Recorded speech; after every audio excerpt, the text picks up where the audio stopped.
Hello, you're listening to the Eric McKenna Project.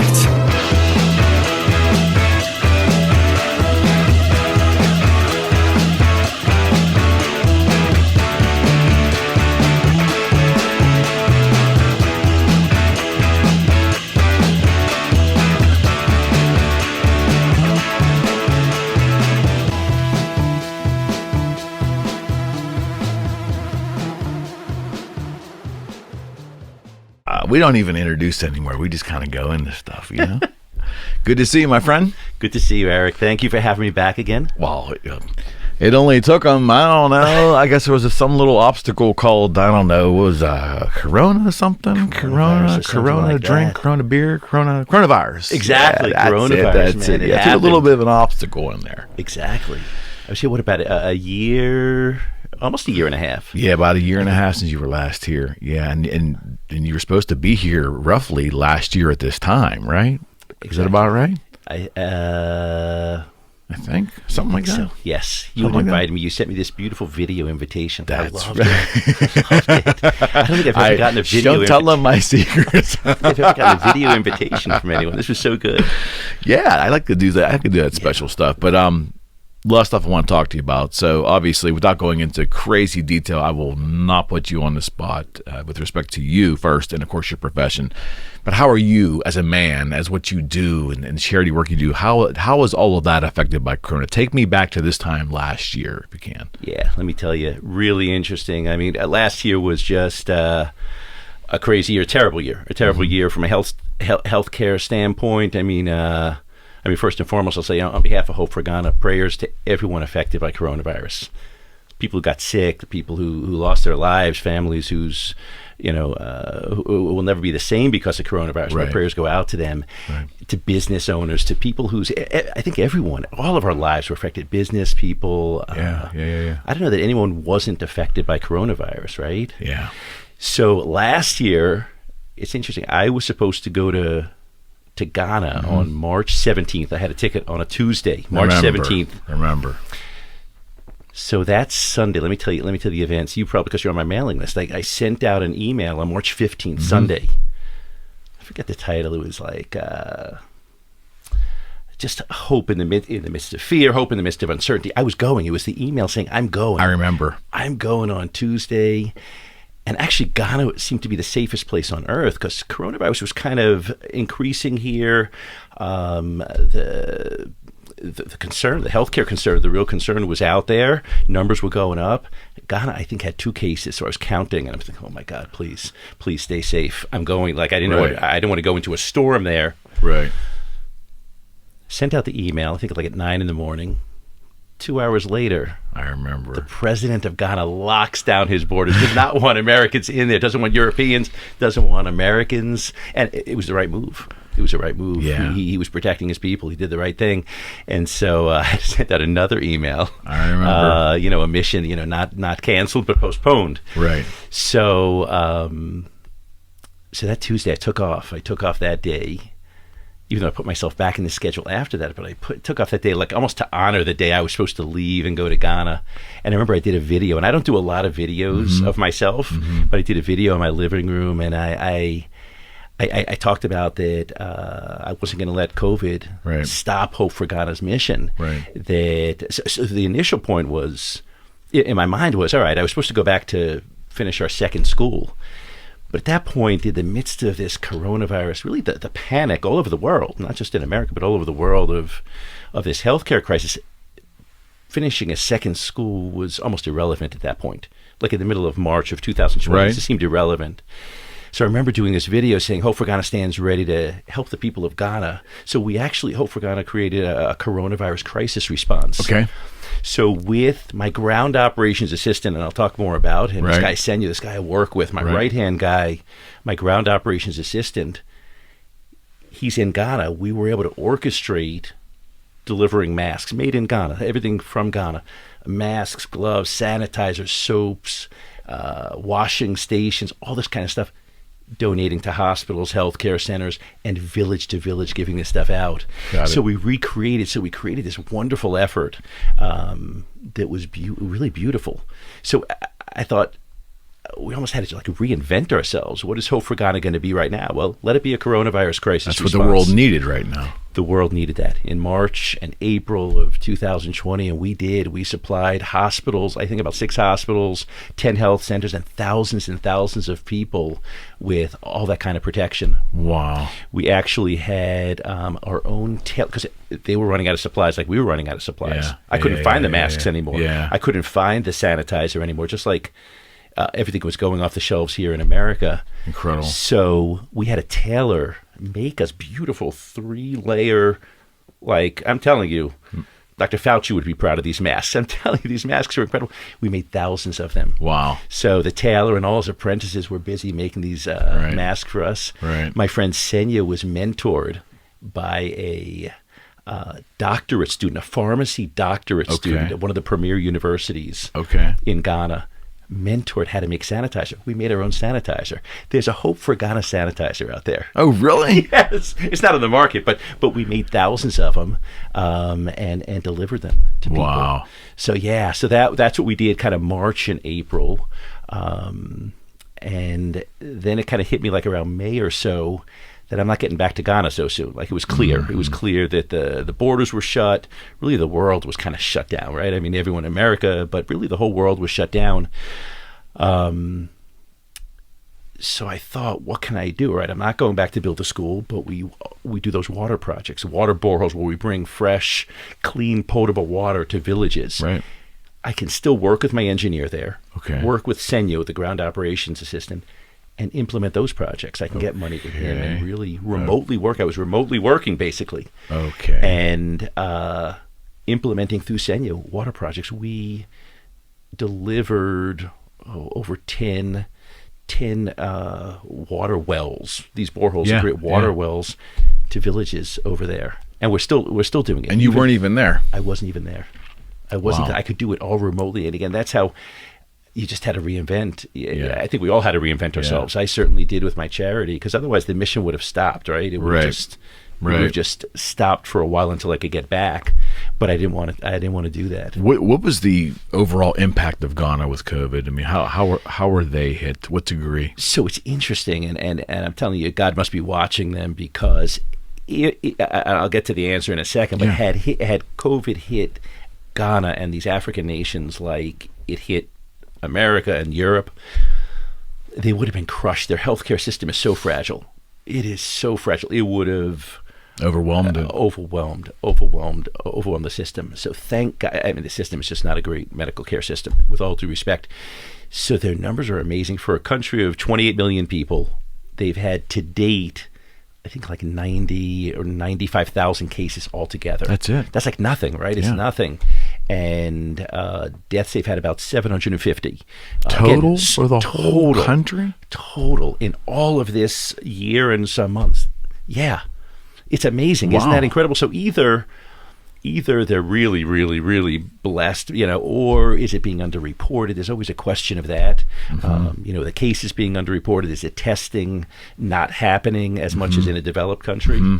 So I've wondered. Is it something to do with how remote they are? They don't see the same amount of influx of visitors and so forth? It could be. Although usually in general, there are a ton of flights coming in from Europe and America to Ghana. But yes, they insulated themselves very early. Like I said, they closed their borders from March until I think about September. Okay. So it could be their theories on the weather, their theories that their life is much more outdoor than we have a life. It's warm all year long. Right. So a lot of their activities, even the marketplace, exists outside instead of inside. So as you've heard in America, germs spread less when you're outside, and that's true then, because I'm so confused. Everything that you see on the media, I don't know. The nature of being inside is that people are just by nature probably closer together.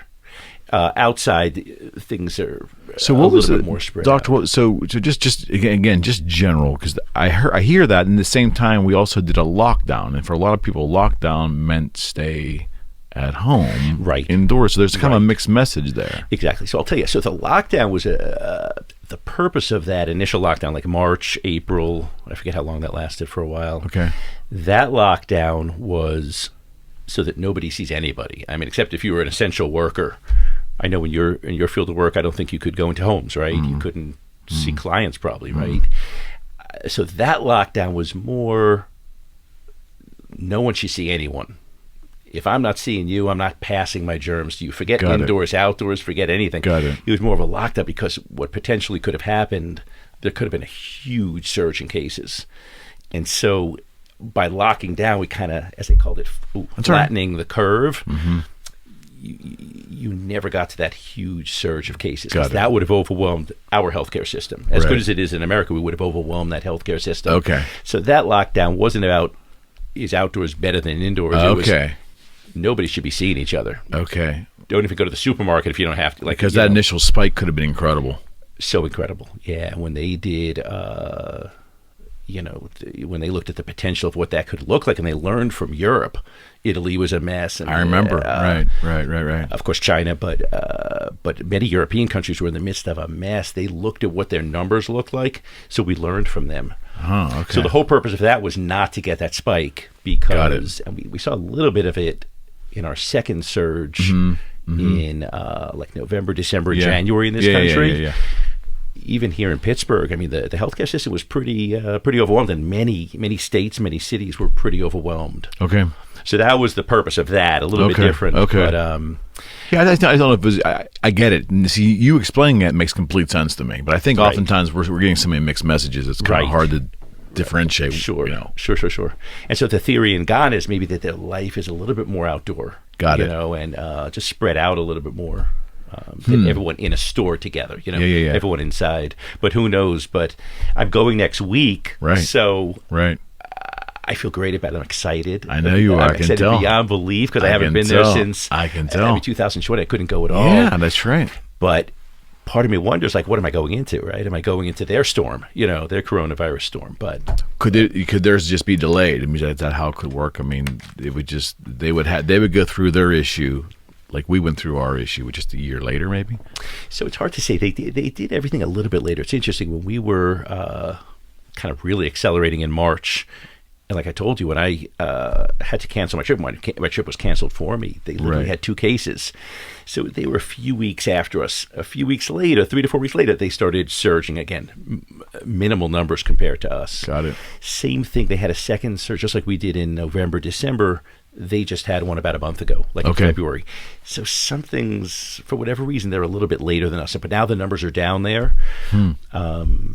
But I'm feeling good. That's great. I obviously can't wait to get there, man. Yeah, I can't wait. But I mean, until now we've been doing these water boreholes, but now I'm going back. We'll finish building Hope for Ghana's second school. Right. Do more water projects. Do some other small things that have been on hold for a while. So when you get there, you fly in, you land, is there an agenda already in place? You know what you're going to do, or is it kind of like just free form? So a general agenda, although every day looks different for me. Every day I kind of fly by the seat of my pants a little bit. Okay. But there's a general agenda. So my workers, my masons, my carpenters, my guys know that on April 16th we're starting or finish, starting the last phase of the school. Wow. So they know, they're ready. But day to day, I meet with different people. I'll give you an example. Someone last year, before I was supposed to go last year, gave me a donation for a wonderful widows and orphans. He said, I have in my heart, I want to help widows and orphans. So I said, that's wonderful. Why don't I do it through Ghana? I'll match whatever you give. Then I had another friend match that. So we have a lot of money for a nice program to celebrate and give gifts to widows and orphans. So we'll do that one day. Wow. I started the program last time I was there of offering apprentice scholarships, like giving vocation, and we may have talked about it. Yes. You remember yes. the young guy, Godsway? Yes. Remember, you can't forget the name, right? Yes. Godsway was my first apprentice. He's apprenticing to be a mason. He's still there. Right. I introduced it to my donors, and they loved it. I have a lot of people who've given me the money to sponsor an apprentice. That's amazing. So when I find some young men and women, maybe men to be like masons and carpenters, the women seamstresses, soap makers, things like that. So I'm going to do a lot of that stuff.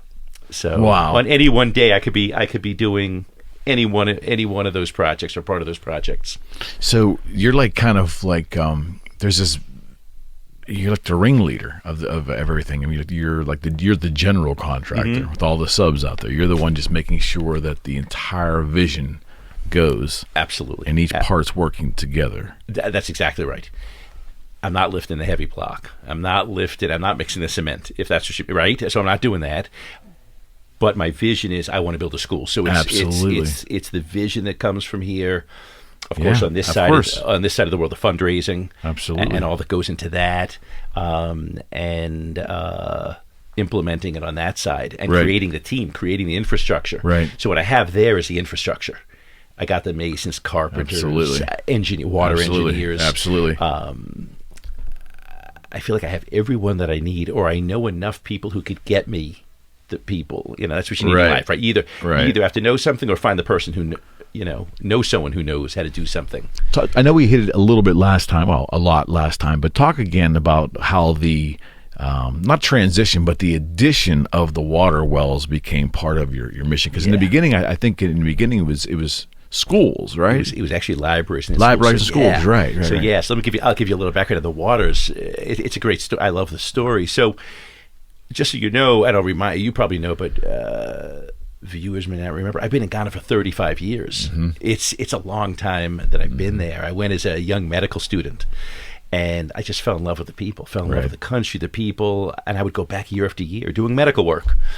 There was a doctor and his wife and their kids. I became part of their family. And so the Ghanaian culture was in my blood from I was in my 20s. I mean, young guy as a medical student. I loved it. And then when my niece wanted me to take her, she's like, Uncle Steve, show me Ghana, show me all these incredible people that you're talking about. I took her. It was literally 10 years ago, a little over 10 years ago. We went to an orphanage because she didn't do medical work, so I had to take her to an orphanage. And that changed my life. That's where the vision of my charity, Vision of Hope for Ghana, was born. Of how do I change these kids' lives? How do I get them out of poverty? What do you give them beyond, rice and shoes and T-shirts and book bags that are tattered or gone within days or weeks, right? So it hit me when I came home from that orphanage trip 10 years ago. Education, that's the key. Education is power. It's, as Nelson Mandela said, it's the greatest weapon we can use to change the world. So my first project was at that orphanage, building a library and a computer lab. So that was the original project. It was this and that project was small. It was for 28 kids, a small office, maybe a little bit bigger than this studio, and I put a small library and learning software, and it was amazing. Right. And then I met a guy, Platini, who heard of my work, and I heard of his work, an educated man, a teacher, a wonderful child rights advocate, who said to me, Steve, let's collaborate. Let's do something together. And he took me to big schools of 800 kids, 1,000 kids. So year after year, we put in libraries and computer labs, the same kind of thing. But it was for now 800 people. Right. So we did that, and then I did my 6th one, and then I had this vision of, why can't I build a school? Got it. Because in Ghana, so many kids. It's a concept, you can Google the concept, schools under a tree. Right. So many kids learn under a tree. The government just doesn't have enough money for structures. So they just bring chairs under a tree? They put chairs and a little board on the, tacked onto the trunk of the main trunk of the tree, and the teacher's teaching them. It's actually it's a terrible concept, right? But it's beautiful. There's beautiful, because it's so beautiful. Well, first off, you have the fact that the kids truly want to learn. Yes, right, absolutely. So when I see it, it's heartwarming to see that motivation. Absolutely. Tragic that they don't have the facilities that we do here in a developed country, right? They don't have schools. They don't have libraries. They don't have books. Right. So with that concept, I spoke to some friends. They introduced me to a member of parliament who really was able to show me where in his area, his district that he is in charge of, where they need the most help. So he would show me, oh, Steve, we need help in this village, and I just picked one. Eric, how do you pick, right? They tug at you. All those villages tug at your heartstring. Right. But I built my first school. So from 2017 to 2018, we built a small school. Right. It's not like, Franklin Regional High School, in Pittsburgh. It's a 4-classroom unit, but boys' rooms, girls' rooms. Right. Like that's an interesting concept in Ghana. They don't have that. So Interesting. So even a boys and girls rooms with toilets is amazing. That's a big step. Yeah. A staff room, lights, fans, a library. And again, a basic school like a kindergarten, first, second, third. It's a primary school. Would never have a library in Ghana. Not in these small towns and villages. So it was an accomplishment, and it's thriving now. It is beautiful. And his second school, is it using the same model, or is it bigger? Is it more involved? So it's exactly the same. There may come a time with enough funding that I'd love to make a bigger school, but this one is the same four classroom unit, which is good for the kids that they're servicing. Right. They'll sometimes they'll even combine classes. They'll put even a first and a second grade class together. Got it. So it'll service them well. Is it? Help me understand. Are these kids that are in the first, second grade age? Does it go all the way up to, what would you say? So the school, so to sixth grade. So think of it as like pre-K, kindergarten. They call it KG 1 and 2. So it's like preschool, kindergarten, then first grade up to sixth grade. But the interesting thing, you'd never picture the age groups. You'd look at the kindergarten class. There's some like 9-year-old kids in there, because in these villages, so just to back up, where I'm building these schools, I'm in remote villages. Right. Eric, when I tell you remote, I'm telling you like no running water, no electricity, no paved roads, remote. Yeah. So a lot of those kids would have had to walk, or previously had walked. They'd have to walk miles to get to the nearest school. So a lot of parents either took the risk or didn't send their kids to school. Got it. Because a lot of parents wouldn't want to send a 4-year-old or a 5-year-old on the roadside miles to go to school, so those kids stayed at home. Got it. So now they weren't getting educated at all then. They weren't educated at all. So now kids who may not have gone to school till like age 8 or 9 or even 10 are now in school at age, I think some of the kids are like 3 and 4 in that school. It's beautiful. Like they're getting like 6 or 7 more years of education, some of them. Wow. Yeah. Steve, help us understand, when you say remote, it's still, again, you were there, you've lived it. Yeah. We're just trying to conceptualize it.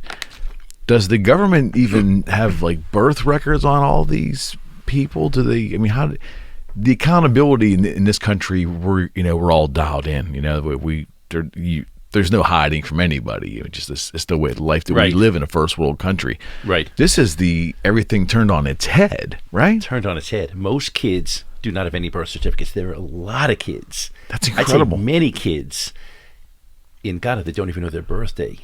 So God's Way, the wonderful guy that I'm sponsoring his apprenticeship for, he says he's 18.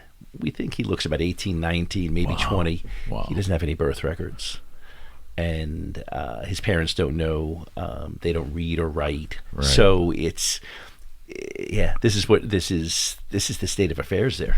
So life for a lot of these folks, is it straw huts? Is it small shanty homes? What is it? It's both of those. It's huts and really shanty homes. They depend on farming. These are farming communities. Some is fishing.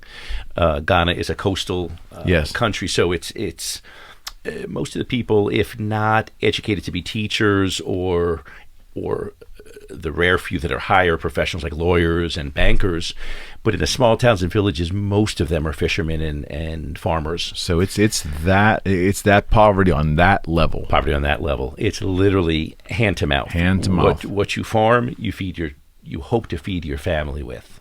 And that's not 3 meals a day like in the typical American diet. Right. If you're lucky enough to get 2 meals, that's wonderful in these small villages. Maybe they might have a little bit of a surplus to sell in the marketplace. That's how they can make their money.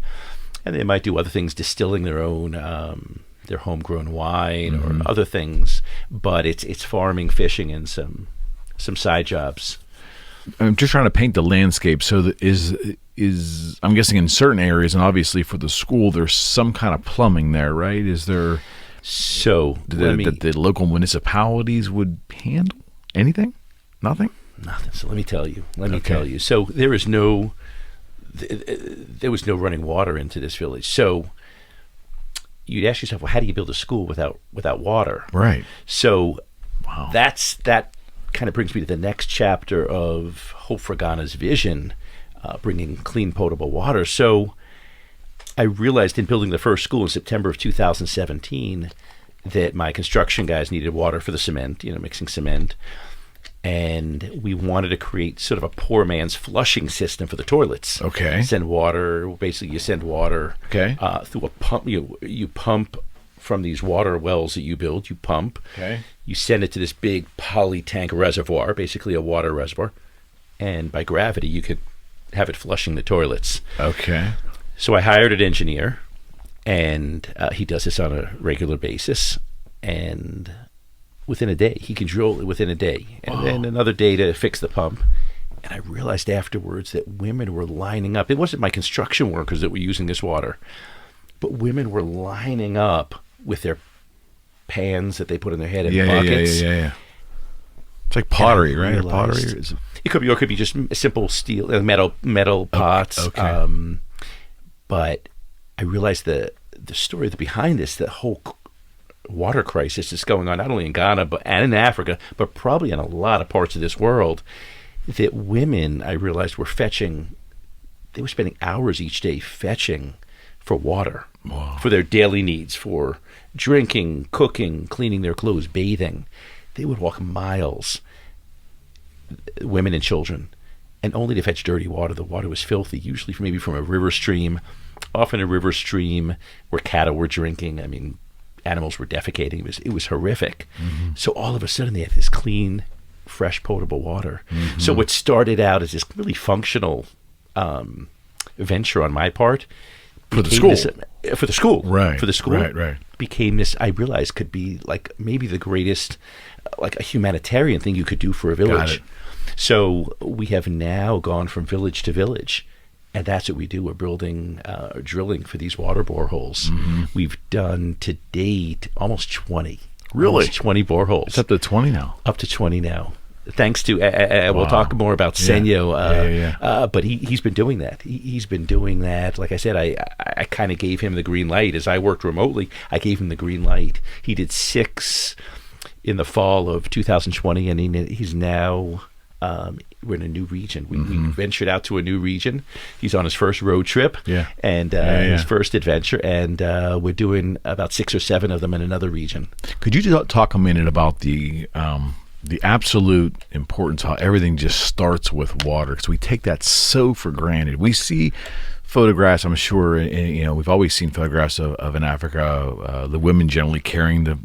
But that's a real thing. You got to kind of wrap your head around that fact that of all things, they don't have water. They don't have water, man. It's unbelievable. Unfathomable, right? It is unfathomable for us that in this day and age, where you and I just turn on faucets, we don't even think about it, that they don't have that. They don't have that. They literally have to work. It's work. And you think about what they could be doing with that time. Mm-hmm. Like women, if they weren't walking hours back and forth, number one, their physical health would be better probably in some ways, just the strain on them for these heavy pots of water. But they could be doing other things, more earning money, working, educating their young kids. Kids could be in school instead of a kid having to be at home with his mother to do all these chores. 100%. Could now be in school. Waterborne disease, horrible diseases that kill people. Like, we take it for granted. If your kid here gets a diarrheal illness, like a stomach bug or something even more like salmonella, shigella, like something even a little bit more, we treat it. It's so treatable. In Ghana, many of those people die. Wow. From those simple diseases, dysentery and others. So the fact that we can reduce waterborne disease is just amazing. So it's incredible, and you don't realize it. This is a prevalent part of Ghanaian culture in these small towns and villages. Even my friends, I have friends in the very educated people. They have not a lot of money, but some money. They still have to fetch water. They're not. Every home doesn't have water. So maybe you have to make a deal with the guy maybe a mile away that you're going to fetch his water and you're going to have to pay him each month. So it's like a business. So wow, it's currency almost. It's currency. Absolutely. So I've given this village currency. Yeah. If they wanted, if they were smart, they could use it for a little bit of a business. No, right? I get it. That's just So, yeah. That has to be like even beyond schooling or even beyond eating. The fact that the water that's Right. the most primal. When you think about the most primal thing, exactly, it makes almost education. You and I know that education is important, right? It's so important. Oh, absolutely. But it almost eclipses it. It eclipses it, right? It does when you think. So for me, once I did that first project, I thought water's going to be part of Hope for Ghana's mission till the day I die. Like, you know what I mean? It's just so beautiful. It's so beautiful so to be there, and you maybe have seen some of my videos. Yeah. To see these villages the first day when we present the final project to them with the final product. Right.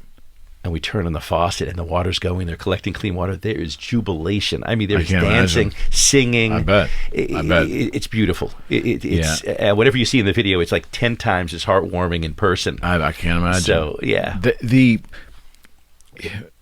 don't know where to go with this. Again, it's the gravity of being waterless and there's supposed to be supposedly there's some really interesting documentaries recently that have also spoken about the water issues in other lands there, and it's just heartbreaking.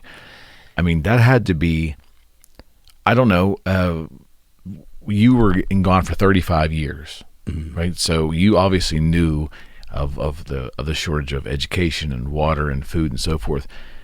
How do these people do it? Like, I mean, you know, for 35 years we talk about it and we know there's a problem, but they seem to be, their personal resilience has got to be. The resilience is amazing. Yeah, we Eric, take so much for granted, you know? Absolutely, and resilience is the word. They don't really even complain. I think the jubilation is they finally see something different. Okay. Let me give you a story. They don't even know that that's not normal. Like what we're describing, the abnormality that a woman has to walk all that way to get dirty water. You and I know that's not normal. It's not right. They don't know that that's not right. Okay. So maybe 2 years ago, I was presenting to a village the concept that we're about to drill. Like we're going to come in tomorrow, we're going to start drilling. So I had a captive audience of the village, and I asked them to bring me the water they're drinking. So they brought me in a bucket this filthy water. I'm telling you. It would make you sick just to look at it. Dirty, like muddy water. And all they could do is really boil it at that point, right? At best, and hopefully some of that dirt settles. So I said to the village, I said, is this clean, healthy water? And an older woman, I remember where she was sitting. She was sitting to my left. She says, yes. And I thought maybe she didn't understand my English because maybe some of the people don't speak English quite so fluently. So I said, no, is this water clean? Is this water healthy? And she again said, yes. Okay. And the tragedy of the story is she thought that was normal. She thought that was what she was supposed to be drinking. That was her norm. Wow. So then, days later, when we presented clean water, you could see the just the sheer joy, and what they should have been drinking. That's incredible. It's unbelievable. That's their standard, though. It's a standard. It's a standard. They're documentaries. There's a great book. I have a nice story that how it got someone involved. So there's a book, A Long Walk to Water. A Long Walk to Water is the same water crisis that we're talking about. I believe it takes place in the Sudan. Okay. So I think I forget when it was, maybe on my last trip in September of 2019, I got an email from a teacher at Potable, Braddock Hills Basic School, middle school. Okay. Hope I said that right. Okay. Potable, Braddock Hills Middle School. One of the teachers was, her class was reading this book, A Long Walk to Water. And one of the other teachers who knew of my work she goes to a church that has donated a lot of money towards the water project. That other teacher said, Amber, you should get in touch with this guy, Steve Green. His charity's doing exactly this kind of stuff, like, working on this water crisis. Okay. She got in touch with me. That school, these young kids, I don't know how old they are, 7th graders, 12 years old, right? About 12 years old. They raised money. They raised $3,000 to supply a village with clean potable water. Wow. Based on the inspiration from that book. Yeah, It was so beautiful. Yeah, and I think that's so needed. Sometimes I think Americans are so generous. I really believe we're generous. We just sometimes really need to understand, really, and see and feel what others are going through. Absolutely. Would you agree with that? Absolutely. I think we just don't know. We just don't know. I think there are a lot of people in this country that would be so empathetic, but just don't know about that crisis over there. Yeah. That's where I think the people that are so faithful to my mission, faithful to, donors, are people that their eyes were opened up. Right. They were awakened to say, oh my God, I didn't know this went on. Right. And if Steve Green can go and do something for it, about that, I'm gonna donate to that cause. But they just didn't know before. Most people would never know. How do you take us through the process for yourself? Like, how do you rectify that in your brain? Like, you go down there and you're there experiencing, what we just can't fathom. Yeah. Like, there's got to be how do you push through the sadness? There has to be sadness. I know you feel so much joy. Yes. That's what you're doing. And I'm sure that overweighs everything, right? Right. Absolutely. But has it ever been tough for you? Have you ever gone back to your room exhausted at night and just, you have moments of weakness with that? So I'll tell you, and it, look, even for my first trip 35 years ago, you can't be blind to the needs. Yeah. So while I talk about the beautiful people, the warmth of the people, the amazing part, the great food, the great, all the things, of course there was the reality of, oh wow, this is how they're living. So, but I'll tell you how I for me it was more about, wow, I turned that sadness into hope and opportunity. That's how I saw it. Of course. So I'd be lying to say it's not sad. I mean, that's poverty at a different level. That I'm witnessing poverty at a different level. Need for just things that we just take for granted here at a different level that most people could never understand unless they've either seen the pictures or witnessed it personally for themselves. But for me, I look at it as, wow, this is something to do. We can give them hope. We can give them opportunity. Right. So I look at it as, what can we do for this? Right. Not overwhelmed with or not overwhelmed by just the sadness of it. But is it sad? Yes. Is it sad? Yes. But I look at it as, it fuels me. It fuels me as there is so much we can do. So so I can somewhat paint the picture there, Doctor. Is it like you'll see like country areas and dirt roads, and then these huts or these small shacks? I'm guessing they cook outside. There's no running plumbing of any kind, no running water, there's no running sewage. Right. A lot of them will use almost like a little barbecue with coal. Some people do have an old-fashioned stove if they have if they have electricity or some way to light that. But it's really primitive. Okay. It's really primitive. There are big cities in Ghana too. Right. That look different. There are big cities, Accra, the capital, or Kumasi. Those are big cities. Outside of the airport, you'll see huge hotels like that rival anything in Pittsburgh. Made for tourists. Obviously, Ghanaians are not going to those hotels. Those are more for tourists to come in.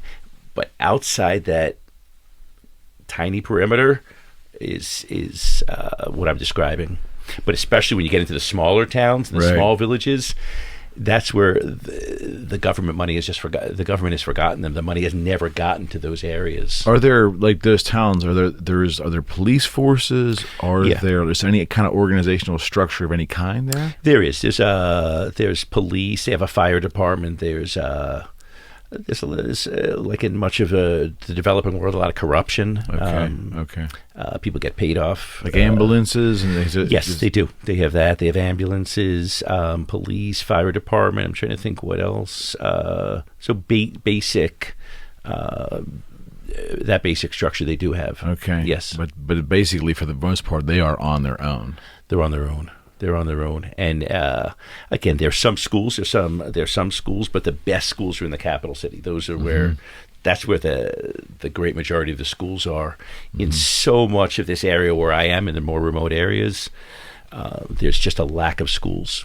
Are they connected like to the outside world? Is there internet service? Are there mobile phone providers there in more remote areas? Yeah. So you could get, they have these cell phones. A lot of them are getting, let's say from China, these smartphones, and they can load, with a SIM card, they can load on credit for data and internet access. It's a bit expensive for them, but they have access to the internet, and depending on the phone, some of them have either WhatsApp where they can message me and even video with me, which is amazing. That's amazing. That's amazing. Yeah. The school, I remember you were here last time, and I remember from that conversation, there wasn't any connectivity, right? The computers were kind of standalone computers that had their own learning functionality within the computer itself. Exactly. Is that right? So what I've done, with those 6 library and computer lab projects, it's literally just learning software. Got it. Because to provide ongoing internet service is difficult. It's a bit expensive, not always dependable, and at the end of the day, young kids are probably going to get into the wrong things anyway. They're not going to use it so much for learning as much as for more social things. Okay. So it's literally just like 60 or 65 pieces of software. Encyclopedia Britannica, different reading programs, science, spelling, math, like amazing stuff. Microsoft Office is on there. Right. So a lot of functional things, but not internet.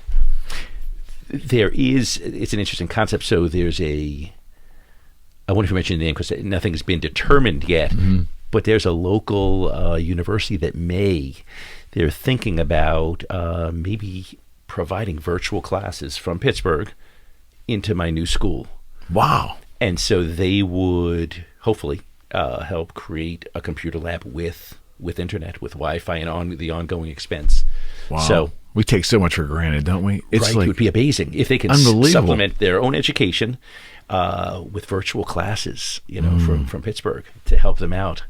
It'd be incredible, right? And what's really amazing too is that if any place on the world could use improvements in technology and internet service and connectivity, it's these places. Yeah. Even more than us. We've got it so much. We keep refining and getting our communications faster and faster and more real and more lifelike. But meanwhile, these folks have nothing. Yeah. And they could use it way more than we could, right? Absolutely. And again, if you have the money to get these modems or access to Wi-Fi, modems, you can get it. Or on these SIM cards, they just load credit.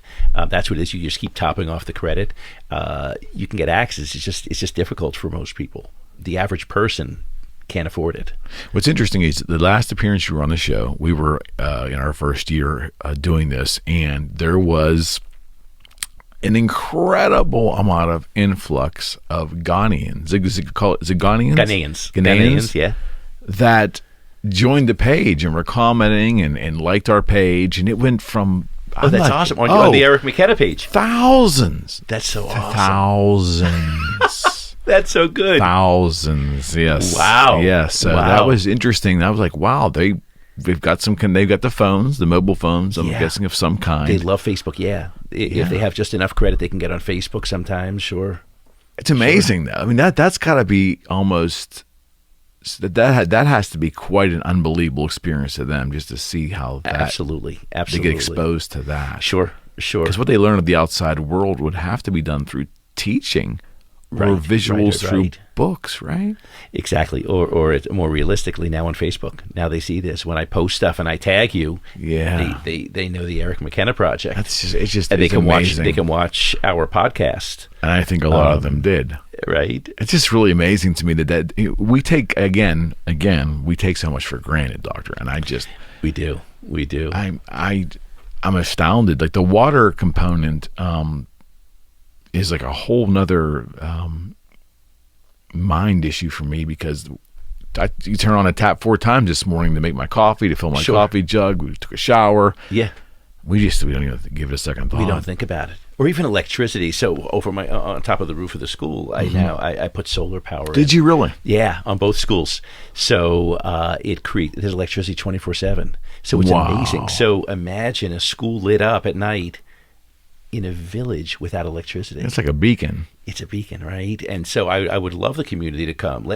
women and older men and women read in there too. Let them all use it at night.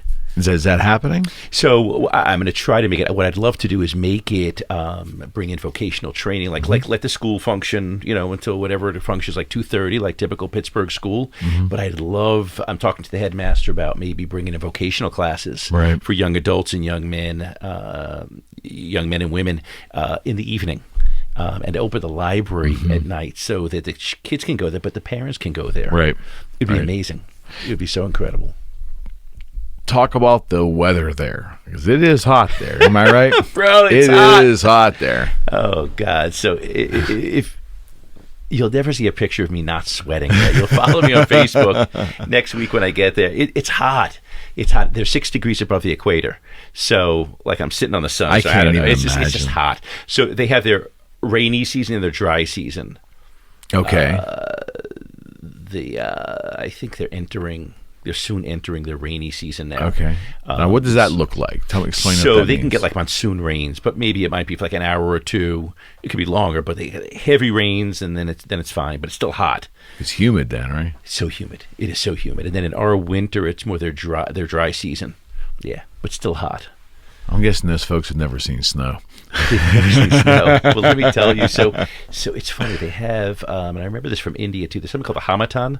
The Hamatan is this breezy wind that comes through. I remember learning about it in India, and they have it in Africa, in Ghana. Okay. So let's say, just making up December, January, I don't know, approximately the winter. In the evening, it's more pleasant. It's instead of the scorching sun, it would be like a pleasant 70-degree day, an evening for us. Okay. They're wearing jackets. Of course. I'm still sweating, Eric. Of course. I'm sweating. And I got sunscreen dripping free. I got like 10 layers of sunscreen. I got insect repellent. I'm a mess. Just a mess. But they're wearing jackets. I'm like, what? How do you do it? But it's all relative, right? It's all relative. Yeah, it's whatever they get used to it. I can imagine it's got to be incredibly hot down there. But beautiful. It's just it's nice, man. It's What's so the good. topography like? It's mostly flat. I mean, there's some areas, I visited some areas where there's some mountains. You can climb mountains, some waterfalls. Mostly where I am, very, very flat. Again, farmland. Where I am, I'm right. I can walk to the Atlantic Ocean, like there's a beach. Right. And I can walk to the Atlantic Ocean on one side, and then to this side is a lagoon. It's flat, dirt roads, has that kind of dirty, like brown road look to it. Yeah. But beautiful unto itself. Yeah. Do they have to? I'm just talking about what they do in their regular life and the challenge they have. Do they have to worry about predators in regards to how's the safety for these folks? So safety is a good question. I would say Ghana in general is a very safe country. Okay. There are some countries in Africa that are not so safe. I would say Ghana is very safe. Having said that, I remember my friend Platini said to me, you get to your guest house by 9 o'clock at night. Like after 9 o'clock, the people out on the street, especially if you're out and you need a ride, because everyone just hitches, or you hitchhike a ride home. The people that are out there picking you up are probably maybe they want something from you. Yeah. More likely to steal from you, but there are stories there like late at night. Yeah. They'll do worse than just steal from you. Yeah. They'll hurt you. So, but you're by 9 o'clock, you're pretty much done because you've been done. out in the sun all day. Absolutely, man. So I'm home. Things would shut down. Absolutely. Ghanaians live their life according to the sun, really to save electricity. So they're up really early in the morning when the sun is rising. Okay. By 9 o'clock, they're all asleep. Wow. So even if I wanted to hang out with a friend, they're sleeping by then. Even by 8 o'clock, you wouldn't call someone probably after 8 o'clock there because they're settling down, right? So people out, if you're out like at 10 or 11 at night, you're probably going to meet the wrong crowd. So you have to be careful. You have to be smart. You have to be smart. I stand out in Ghana. Let's just say you that, don't right? say. Right? You stand out, and they let me know that. By the way, I'm sure they let me know. I'll tell you. It's a nice story. It's an interesting story. I'll tell you. But you stand out, so people watch. They're watching you. And they talk about you. Like people will say, "Oh, I heard you were here today." Like they're all talking. They're like, because they've never seen a white. They don't see a white guy that often. Right. Forget American. They don't see white. You're a novelty. And they'll yell to you. So let me tell you the funny story. It's an interesting story. I don't think we talked about this last time. So, and it's not in a racist way at all that they'll do it. Of course not. but they'll yell to me either in their tribal language or in English, white man, white man. That's how they'll address me. Right. I can't stand it. I can't. For 35 years, it's like been the bane of my existence there. So for 35 years, when I'm there, you'll be walking down the street. Maybe someone's across the road, and he just wants to greet you. It's not racist. It's not. They're not. Of course mean, not. But Right. they'll kind of yell it, almost aggressive. Hey, white man, I'm talking to you. Like, whoa. It seems I'm not used to it. Right. I mean, I am in Africa, but it seems like I just wish they would just see me as, and it's not going to happen. Like I want to Yeah. change this culture of theirs. Sure.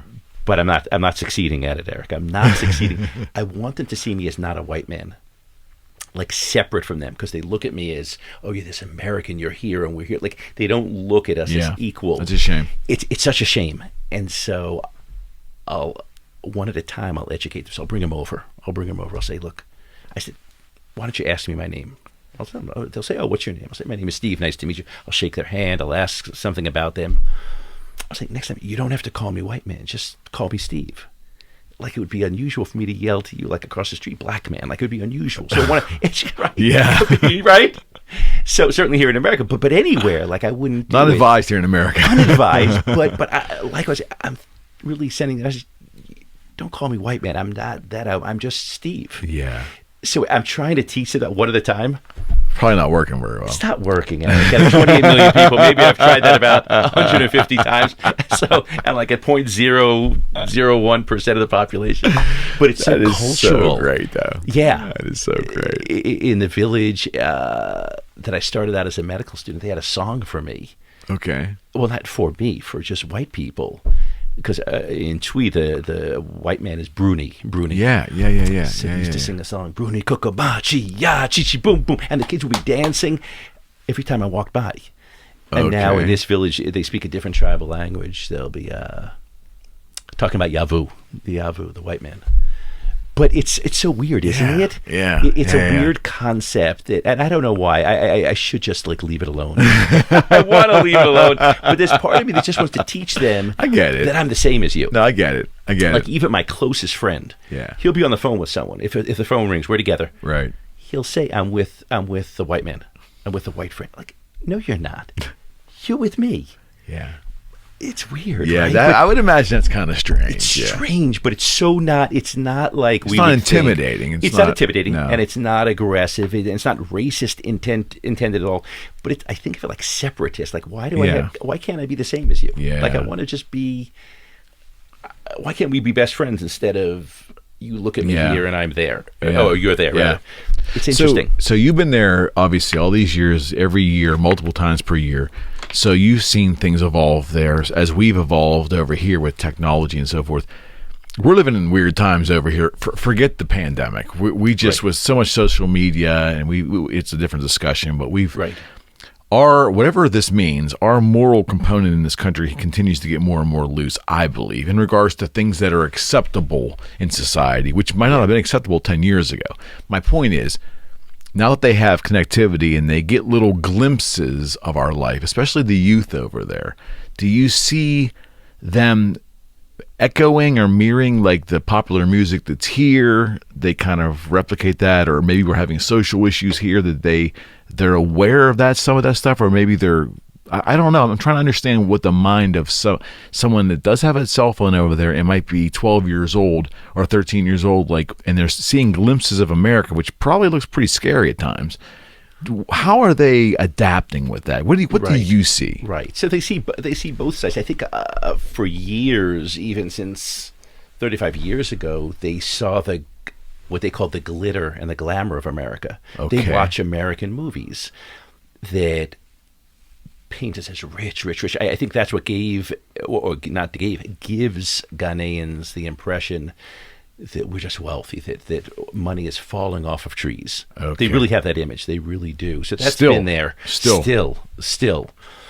Even with all our blemishes and our bruises that we show now, they worship America. Really? Mostly because they're worshiping, unfortunately, the material goods and the money that Interesting. they see. That's really interesting. They love the music. You can see them dressing a little bit like Americans Okay. there.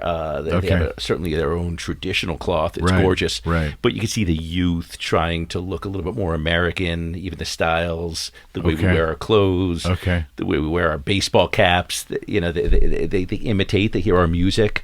But I think, if anything, America's been glamorized too much. They all they want to dream about, all they talk about is, I want you to take me to America. Like, I need to be in America. They don't even know why, but they think. I mean, they have a sense that that's where money is, and so that's what I've noticed the most. Wow. I would imagine as technology continues to get better here with connectivity, there's probably more and more exposure to that, which could be good and bad, I'm guessing, too. Right. In that instance, Right, they right, got a right. misunderstanding of what we're about. Right, but they did hear a lot about. Look, 2020 was just so many tragic stories, like so many bad Yeah, stories. They yeah. had their own vigil for George Floyd. I think someone in Accra, the capital center, did a gorgeous mural, like almost beyond life size, in memory of him. So they're watching. They're definitely watching.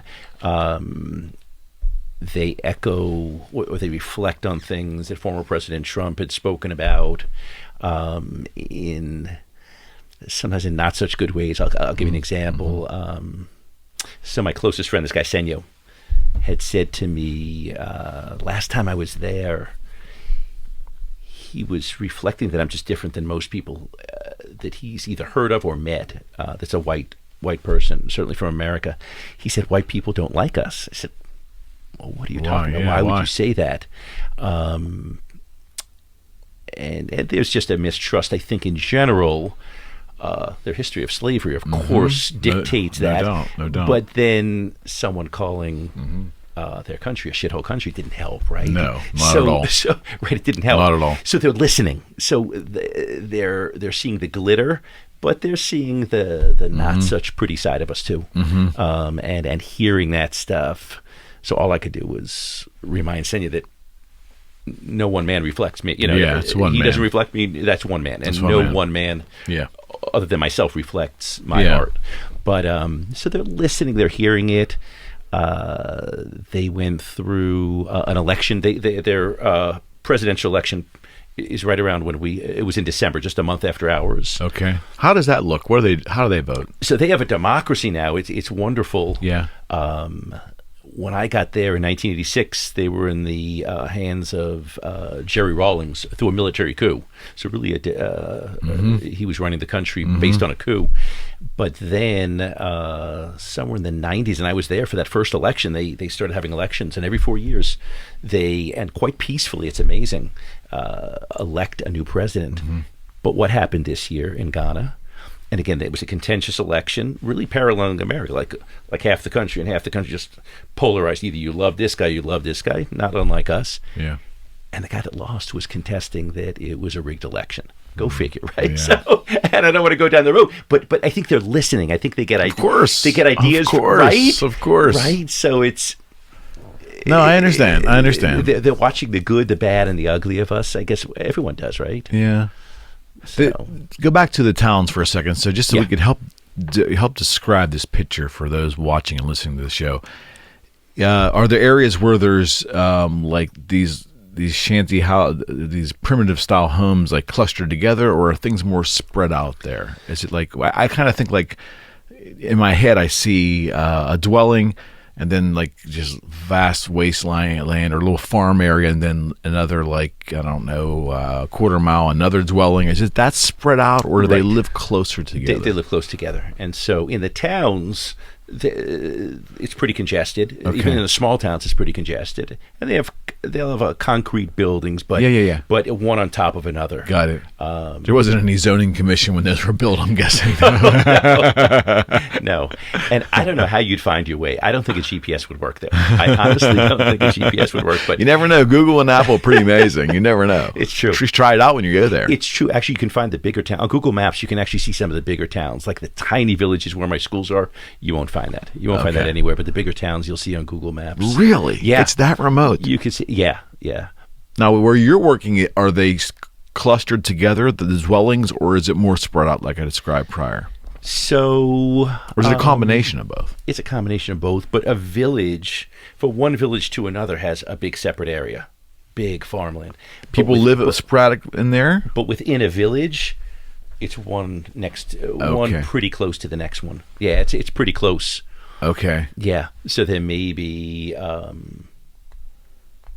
70 or 100 families that live within this village. They're fairly close, but then the next village, Got it. maybe a while away. Got it. Yeah. The farming that's done there, are there each family's kind of fending for themselves and they have their own little plot, or are there bigger farms that might have like 50 people working on there? Would they be able to hold regular jobs working on someone else's farm and then They collect might a help each other, paycheck? but they might help each other. It's interesting. I don't know that I know the exact answer to Okay. that, but I think it's mostly each family has their own. But guess who else has some farmland, Eric, over in Ghana? I was given as a gift farmland. Are you But serious? I did. After I built the first school in this village of Gakpo-Kope, they wanted to give me a gift. Okay. I've never used it. I keep trying to give it away Wow. to someone who could use it. Wow. Because what am I going to do? I'm not a farmer, Eric. Yeah. Well, you don't look like a farmer. I don't look like a farmer, right? Neither do I, but Right? So I'm not giving it to you. They gave me 5 acres of rice farmland Okay. and 5 acres of maize. So all I wanted to do was give it to friends. Like, you have it, enjoy it. Yeah. Reap whatever, reap the harvest and sell it. It's yours. I don't want a penny from it. yeah. The friends that I was offering it to, it's going to cost money for them to travel from their home to this village. Everything's, comes down to money, It's a right? gift that keeps giving. Right. So I'm going to talk, when I get back, I'm going to talk to Senyo. Maybe we employ people. Yeah. Give them jobs, like employ them to do the farming. So they have a job, they can do it. And then Can it raise money for the charity? Raise money for the charity. Sell the stuff in the marketplace, right? Exactly. You just have someone to manage it, you know? Yeah, and that employs people. It employs people, and the farm isn't going to waste. But right. I keep thinking about like Archer Daniels, Midland, these big companies. There's no medium-sized firms down there buying big plots of land and then hiring the townspeople to work at the farm, as far as you know. No. If you're talking like big industry, you'll see that only in the capital city. That's it. What That's are the it. industries of the country? Really? What are the industries? So you'll see companies there. Nestle is there. Coca-Cola is there. I've never been in these places, but just producing product for Ghana. I think so. Okay. Yeah, I mean, I don't know because I've never really visited them, but I know Nestle, Coca-Cola. There's some companies there. There's some banks. So if you're really highly educated and you can know the right people, you can get a banking job. The member of parliament is a lawyer. Like, the elite people have very good jobs. But that's like this much of the population. The vast majority, probably a good paying job as a teacher. Okay. Again, mostly farmers, fishermen. I'm trying to think what. In the big cities, the schools are better quality, naturally. I mean, yeah, in the city, yes, in the big cities, because that's where that's where the money goes into. In the towns and villages where I'm at, there's a scarcity of teachers. There's a scarcity of textbooks. I bet. You might have a teacher may have a classroom of like 50, 60 kids. Imagine that. Like in Pittsburgh, we have like maybe 20, 25 kids in a classroom. Right. They might have a classroom of 50 or 60 kids with like maybe 3 or 4 textbooks that the kids have to share. Wow. The headmaster may be begging the government, we need more. We'll all be dead before they get those textbooks. You know what I mean? Like, they just don't come. That's just crazy. So, that's like the most elemental thing. I mean, right, exactly. So for the schools that I'm building, I buy everything for them. Notebooks, textbooks. Wow. I take care, so long after I build a school, I'm still providing. My fingerprints are all over that school. You mentioned tourism before. Like, I've never heard Ghana being a tourist stop. So what are their tourist attractions there? So I'll tell you, it's interesting, right? The most people who go to Ghana are they have mission work, either like doctors and nurses doing some medical work, doing medical church people evangelizing, Missions, preaching, mission work, and then someone like myself with this mission, building schools, doing things like that. You usually go to Ghana for a purpose. In other words, you go with a mission. Okay, right? I don't think Ghana's on, like people are saying, like, honey, should we go to like Hawaii or Ghana this year? Like, they're not. I mean, but yet when you get to Ghana, trying to think some of the cool places. So there's this really amazing place, Cape Coast, is a huge coastal city. It used to be the capital of Ghana. Right. It has this really fun thing I'm going to tell you about, but also has a lot of the biggest former slave trade castle. So Ghana was an enormous port of slaves to the Americas, Europe, and so they're spotted all over the coast of Ghana. You have these, and the biggest one is in Cape Coast, Cape Coast Castle. Eric, one day you'll come to Ghana with me. You'll take a tour. I've done this tour like 3 times. You'll cry. Like, it's an hour-long tour recreating. You see the space where the slaves were waiting, literally waiting to exit the door of no return. It's haunting. It'll make you cry. And they do an amazing job. Like, the person who leads the tour is just, it's such a beautiful, there's nothing beautiful about the story, but he beautifully makes describes, you feel, yes, you viscerally feel what tragically what those people had gone through.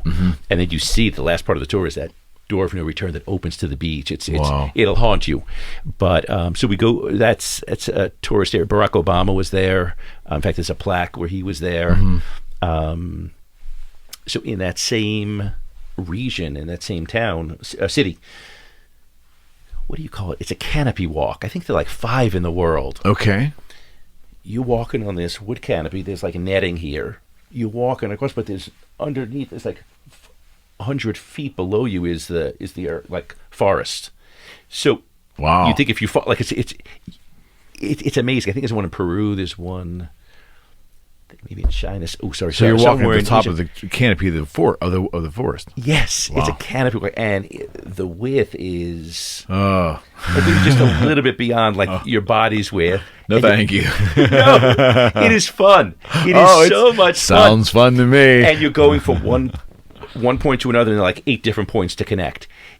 If you're scared of heights, you're going to be Oh yeah. You're gonna Hello. you're going to pee on yourself. You're going to pee, right? Yeah, no doubt. No doubt. But it is so much fun. So that's a great thing. That's a great thing. Where I was near the orphanage, there's West Africa's highest mountain. We hiked. I think I almost died there. It was.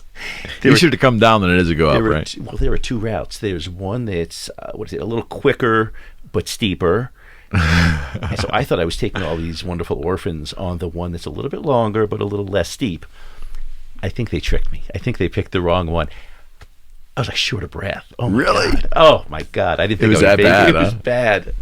It was bad. But there's some waterfalls there. So there's some beautiful. Well, you mentioned beautiful beaches earlier on. I was just thinking to beaches, myself: is there hotels that are on those beaches? Is that a destination for people to go and I don't know, kick back for a week or two? So I'll tell you, in Ghana, again, you wouldn't. No one would go there as a destination. But if you're in Ghana, you would go that's what I mean. Accra, in the capital city. If you had money, and you knew what a vacation was. Sure. In Accra, they have, I think it's Labadi Beach. There are a couple of beaches that are well kept. I'll give you an example. Where I am, it's in a small town called Tegbe. I could literally walk from my guest house down towards the beach. Maybe it takes me 15 minutes. It's a beautiful walk, and it's peaceful, but it's not built up. I mean, there is a resort hotel nearby, but pretty empty. Like if I'm not eating dinner there, it's relatively pretty empty. Right. Right. The beach is littered. Like people just leave stuff behind. Like it's not. Yeah. It could be made if someone really wanted to make it into a tourist area. You could, but it lacks that infrastructure right now. But there are beaches all over as a coastal city, so I think it's something they could definitely improve upon. It's so hard to wrap your head around. You have a city area, and then there's obviously plumbing there, right? For these, there's skyscrapers in terms of like they're moderately high buildings, office buildings, and so forth. In Accra only, in Accra, the capital city. Yeah, where I am in these smaller towns, no, just like 1 level or 2 level homes, 2 level structures. If a family had enough money, they might build a 2 level structure, and the whole family would live within that compound. Wow! So you'll see that. If they have enough money to do that. Where you're staying, do you have running water and so forth where you're staying? Yes, so I have a guest house. Okay. So what I learned, Eric, I need one thing in life. I just need a toilet, actually. That's all I need. Yeah. So I had been at my friend Platini's house. when did we do our first project? In 2015, I believe we did our first project. And he decided, he was very hospitable. He wanted me to save money instead of staying at a guest house. Right. He said, you stay at my family home. You're our guest. Okay. It was nice. The room was okay. But there was no toilet. Yeah. It was like a little outhouse. Yeah. Like sitting on a concrete slab with a little hole in it. I get it. I did that once. I did that twice. I used to walk to the roadside. It took me a while. Then take a taxi to the nearest hospital, to the municipal hospital there. Just use a toilet every day. Right. Yeah. Right. Wow. Yeah. Wow. And even there, I had to often bring my own soap. Even in a hospital, there wasn't even soap sometimes, just to save money. There wasn't soap in the bathroom. So in your guest house, though, do you have water there? Yes, we have water. Thank goodness. It runs most of the time, doesn't always run. And God, the electricity is there most of the time. It's hit or miss. But there's a little shower. No hot water, of course, just cool to cold water. The constant water heater. Yeah. My water heater broke this week. Okay. It was that, so I got a taste of what it's going to be like. Yeah. It was I think it was God showing me get ready. Is solar, and do you think, I mean, without getting too technical there, is solar an option for the poor down the line? Is that mainstream that can produce their own electricity? Or are we still far away from that, would you guess? You're talking about the poor in Ghana. It's pricey. I mean, for my school, to be self-sufficient, I mean, that's an option, right? Because you did it for the school. You could do it. It's pricey. I would say for the school, it was over $7,000 for the school for a 5 kilowatt system. Okay. I just talked to the guy yesterday because someone had an idea, but it's just not really feasible. Like, what if we provided solar for some of these boreholes? If they're not hooked to the national grid, if they're not hooked with electricity, and they have no electricity, what we do now is these manual pumps. Right. And they're hard for an elderly person to do. They got to pump. Of course. It would be nicer if you had an electrical source. So the guy from the solar company wrote to me a couple of weeks ago, and I spoke to him yesterday. I was like, oh, would you ever think about doing that? Well, it's in the order of $3,000 just to provide electricity. For that $3,000, I could give another community water. So it's I get it. It's a matter of allocating. I get it. But it's expensive still. I get it. Let's talk about those boreholes so we can paint a better picture of exactly what that is for the viewer. Obviously, you think, okay, it's a well, so you've got to have a machine that drills into the ground to a certain depth. And it goes deep. And it goes deep, and then until they find water, right? Right, till they find these big aquifers. So back up for a second. Yeah. So explain how the process looks. If I'm standing in there watching this happen, so no one's there, and now they're starting to arrive to do this, what am I watching? Right. So the first step is I talk to my engineer or with my people that locate a village. We want to find the village. What villages have the most dire need right now? Got it. There are millions of people that need water, but I want to, I have only limited resources, so I want to find the village. So first is finding the village. Then we get a guy that does the survey, and I don't really understand what he's doing, but he's looking at like 3 or 4 different points. I can drill here, here, or here. And somehow he's doing something and putting information into his computer and finding, there's the most water underneath here. Somehow he knows, and he's been always right. Huh, that's interesting. So I'll get the technology. Interesting. I still don't understand it. But then he used to use hangers, and they'd walk around the hangers. I think they still do that, but not my guy. My guy's a little more sophisticated. We hire the best. Don't forget. Come on. But I think if it's splayed apart or something, I don't know. But so you do the survey, so you know exactly. So my engineer then knows, okay, this is the point that's the most plentiful water. Yeah, got it. Then he's hiring a drilling team. We've gone down anywhere from 50 meters, that's 150 feet, to 100 meters, like 300 feet. Wow. Through concrete until you get water gushing out. That's when you know that's like a big jubilant moment when the water's like coming out. So this is the drill. The drill's on a truck? Yeah, it's on a truck. And the drill bits are huge, huge. And just go and go and go. How long does it take to do that? So it can take the ones that I personally witnessed, not included the ones were in 2020 when I wasn't there. It could be a full day, like from morning till sometimes evening. Wow. Until you are satisfied that you hit the water. Because you could hit superficial water, and you don't want to just stop there because that's going to dry up very quickly. You want to hit the So it drills The down, water. and you find the water reservoir. Yeah. And then there's a hole there now, right? Yeah. So then- now you create with PVC pipe. You sleeve. construct the sleeve. Exactly. You construct the borehole. So the borehole is this blue, real heavy duty PVC pipe that's going all the way down. Wow. And probably anchored into some of that rock. I think that's where it's anchored into, is the rock. And then once that's there, now he puts the pump in there. There's these fancy pumps. But it's still manual, though, right? No, it depends. Some villages have electricity. If they have electricity, we use electrical pumps. It's wonderful. So it's run by electricity. Okay. Yeah, I prefer those. Those are really nice. Certainly. But the manual pump is still on the manual pumps. It's done by hand, right? Yeah. So what's left after the pump is in there, they create this lever. It's basically a lever that's making the pump work and bring water through the faucet. It seems unfathomable to me that a government that is actually, I know it's a money thing, but is it really? Because a government that knows they're governing over this entire body of people, and there's one or two major cities with these facilities, but being that water is the most purest form of absolute need, you think that they would be able to allot enough money to find out strategically where these boreholes and just do it. It's because that same amount of money has to be being wasted in other ways by that government doing other kind of stupid stuff, probably stupid stuff or corrupt. Yeah, just keeping it for them. Keeping it in corrupt ways. That's really is. The money trail isn't always accounted for. Well, right? of course. So it is unfathomable. Why does Steve Green? I'm happy to do it, but why does Steve Green, this guy from Pittsburgh, have to go in and find that village? Why wouldn't the government have as much access, right? So if you had access to politicians, if politicians come and talk to you, I imagine you would have to have some interfacing with the universities and the governments there, right? Right. So my biggest interaction is this member of parliament. I've never met like the president of Ghana. That's okay. Well, what's that parliament member say to you, and as to why they won't do it? Yeah, lack of funds. Just lack of funds. He'll beg for his constituency. He has, let's say, Western Pennsylvania. Right. He'll beg the government for funds. He needs this much money for schools, water, electric. All the needs of his people. Mm-hmm.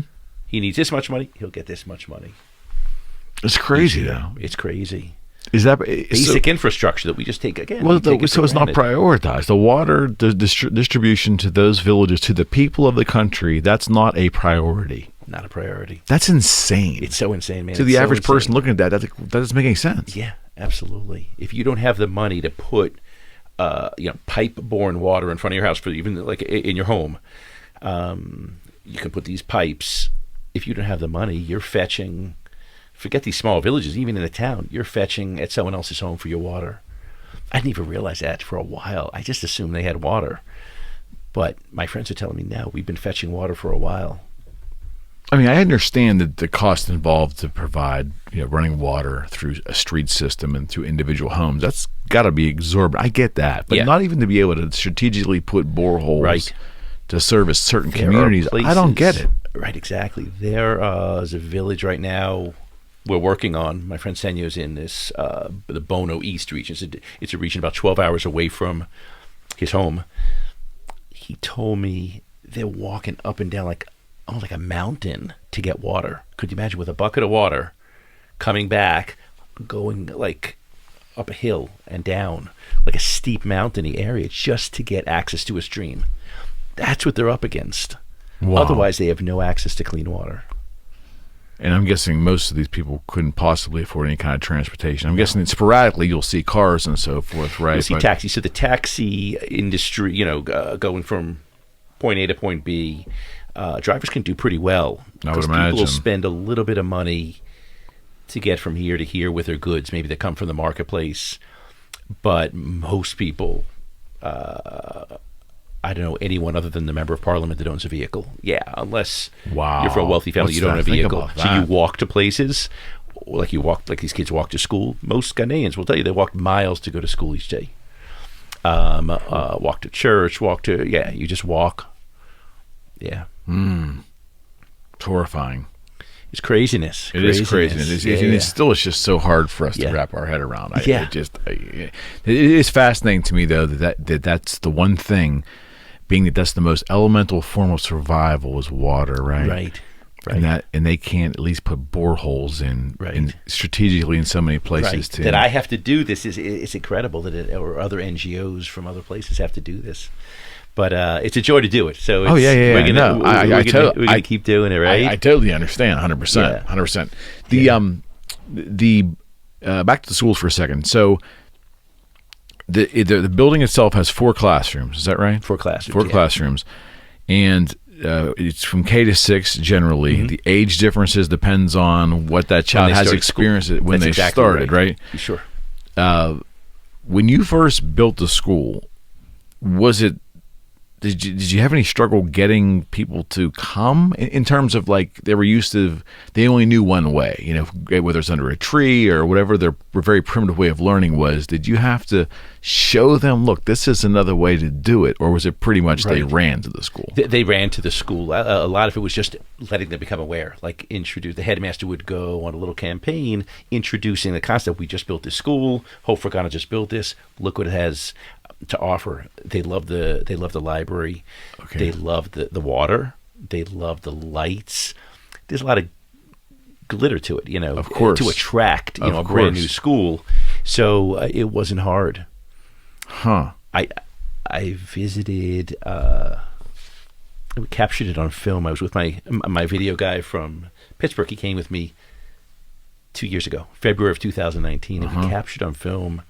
All of a sudden, at the end of the day of school, I saw this motorcycle taking like 2 kids. I think they were brothers or friends. I think they were brothers. 2 little kids on a motorcycle. It really wasn't pediatric friendly. Like, I don't think. I wouldn't think. Right. So I'm not advocating for this as a pediatrician, but it was so beautiful because I asked the headmaster, I said, what's going on there? This mother from a long ways away, I don't know what distance, I forget, would bring her kids, send her kids on a motorcycle every day to school and from school because she heard about this school. Wow. Yeah. So I think at the very least I need to get them like helmets or something, right? I gotta, I would think so, right? Let's help them in that way. But no, but beautiful how when given opportunity, they will seek it. Mm-hmm. Yeah, it's phenomenal. Mm-hmm. And I think that's the way of the world. I mean, you just give people. That's all people need, right? That's all we need. That's what we were given by our parents, right? That's why we are here today, because we had opportunity. So around the school itself, the grounds, is there recreational activities? Do you support? Do you encourage? Or how's that work? I want to. I have visions of doing more with the school. There's a vast amount of land in front of the school, vast amount, and truthfully, they gave me that land. They would give me more. If I said I wanted to add, a football field or this, they would give me as much land as I want. But even in front of the school, I've thought about creating like a football field. Soccer for them, right? So yes. Soccer's huge. Exactly. It's.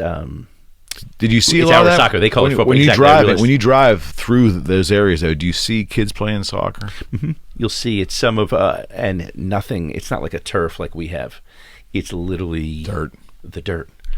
And it's kind of uneven, the surface. It's irregular. Of course. Many of them not even they don't have soccer shoes. I mean, they have a lot of them are even in barefoot, but they're having the time of their life. So a lot of schools, like junior high schools, will have that in front of their school. So I'd love to. I'm thinking about doing something like that there. Okay. There's a guy there that does playgrounds.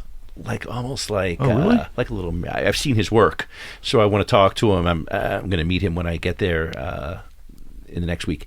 He does like merry-go-rounds. I think he could do a seesaw, basic things for kids. That'd be nice, like almost like a monkey bars, things like that. Yeah. So we'll see, but I'd love that. So once you get them to 6th grade and the child graduates, now what is the typical option for that kid? At what age would that be? 13, right. So 12? that could be, let's see, it could be 13, could be 15 even, could be 15 or 16 or older. Then they'll be old enough, they'll have to walk to their junior high school. They'll have to walk. If there's one around them, right? Right, but they may walk miles. There may not be one around them. But then the thought is that at least you've taken care of the young kids safety-wise. Absolutely. and an older kid is a little bit more capable. Got it. But what would be ideal in a situation like that is to build enough for like junior high school, like classrooms for, first grade, second, third, up to sixth, and then even seventh, eighth, and ninth. I mean, that's a thought. One day I'll get there. No, I get that. I was just wondering, like, in terms of, it's a miracle to get them to sixth grade, but I would imagine that's probably more than a lot of those kids ever really get a chance to do. Absolutely. In the village where I'm building the second school, many of those kids, Godsway, for example, has never gone to school a day in his life. Again, 18 or so years old, has never gone to school a day in his life. I realized that I had to create a contract with his mentor, Samuel, who's the mason who's going to teach him, his mentor. Mm-hmm. And we had to sign a contract that witnesses, his parents were there. I had to have witnesses, whatever. It was just formal. It was nice. And at the time, he was asked to sign his name. He doesn't know how to write his name. So what they do instead, they put ink on their thumb and just do a thumbprint. And that's his identity. That's crazy. It's so crazy. This 18 it is and crazy. So, not that we don't have illiteracy here, but I would think most people know how to write write their name, right? Yeah. So I thought, wow. So I told him before I left. This was the last time I had seen him in September of 2019. I told him I'm coming back and I'm teaching him how to write his name. Yeah, at the very least, right? Because he's had nothing. He's had no education. And his parents the same way. They had a sign. They did the same thing. So it's a cycle. It's a cycle. So if you can bring schools into these areas, think of what you can do if you can break that cycle of illiteracy, lack of education. Right. I mean, Steve, before you arrived there for this area that you're working with, and I'm assuming there's no television, right? I'm guessing that most of them didn't have very few people have television, right? In a village, maybe one person has like a small unit that everyone's watching, and they tap into the electricity from like somewhere like distance. But I'm just kind of curious. Is there a newspaper? How do they even remotely get information about the world? So they hear about it. They'll hear stuff on the radio. The radio, okay. I don't know that the typical. I'm trying to think if I've seen the typical. The radio has Ghanaian. to be a big thing for them, right? I think so. I'm trying to think if I've seen the typical Ghanaian, like in these small towns and villages, reading the paper. Yeah, a lot of them can't read. I don't think so. Exactly, because of illiteracy. And you'd have to have, there are like 45 different dialects there.